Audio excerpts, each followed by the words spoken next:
Hi. How are you? I'm good, thanks. Have a seat. Thank you. You're welcome. I'm really excited to be working on this project with you, so thank you so much for bringing me in. Just to recap why we're here at Family Food, we're having some trouble competing with our bigger stores that we have in the area, especially in terms of price. So we're looking for ways that we can kind of boost our customer service to bring customers in. And one way that we want to do this is through the introduction of a new kids corner where customers can bring their children in the store and leave them, and they'll be supervised and have activities to do while they're shopping.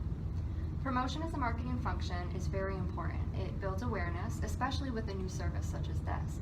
We need to make sure that our customers know that this is something that's available to them, so we need to use promotion to kind of build up the awareness for the product and the service that we have, and also create interest. What's going to be really important is that we're drawing people in. In this case, we don't have any sales that we're going to be increasing because this is a free service, but it's going to help our overall reputation and help bring customers in and give them the experience with a really good customer service.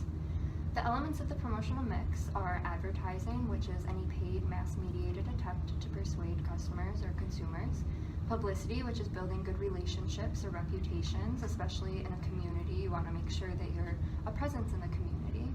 Direct marketing, which is specific to a specified group of consumers. It can be mail or email, and it's more of a personal message that you're sending that directly. Sales promotions, which can be a wide range of things. It's really anything that's promotion that's not falling into these other categories. So that can include contest, coupons, a lot of different things.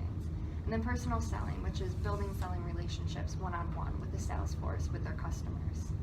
It's very important to coordinate activities in the promotional mix to make sure that you have a cohesive message that you're getting across to your customers to again build awareness and create interest, like I said. I think in this case, the best things that we can use would be direct marketing, publicity, and advertising. I don't think that sales promotion or personal selling are especially useful because we're not really selling a product. We're not trying to boost our sales. We're trying to kind of build a reputation and create interest for a new service we're offering. So we can't do coupons. We can't really try and build selling relationships because we're not selling a product. We need to select specific advertising that we feel is going to be most effective to target the people that we're trying to bring in for this service. I think radio is a very good one because it's going to be more cost effective than a lot of other medias that we could choose. And I think it's very good with our target audience. Families with kids have a lot of places to go. They're always on the move. So if we advertise on radio stations that families would be listening to in the car, then we're going to be hitting those consumers and hitting them all at once because they're going to be moving a laundry out with their kids. So we just need to make sure that we're reaching them, and I think radio is a very good way to do this. We could do some TV ads. I don't think we need to do this year round. What I was thinking in particular would be around the holidays to bring in business not only during all of the year, but especially during the holidays when we can bring in customers who are doing a lot of shopping and bring them from the other stores. So if we're doing TV spots that are related to all aspects of our store, we can still highlight this service and just kind of the overall customer service experience to bring customers in when they have those long shopping lists. We can just highlight the family-friendly atmosphere through doing that. Obtaining publicity can be very important. One way we could do this would be to sponsor charitable or even non-charitable events, especially those that are related to kids. Any walks to support diseases, especially those in kids, would be great. Sports teams are another big one that's very easy to do. We can promote at sporting events for kids, baseball, softball, soccer, any of those things that kids will be playing. And then also you can craft press releases, but I think the more effective way that we can do publicity in this case would be sponsoring the events that kids are going to be at and families are going to be at.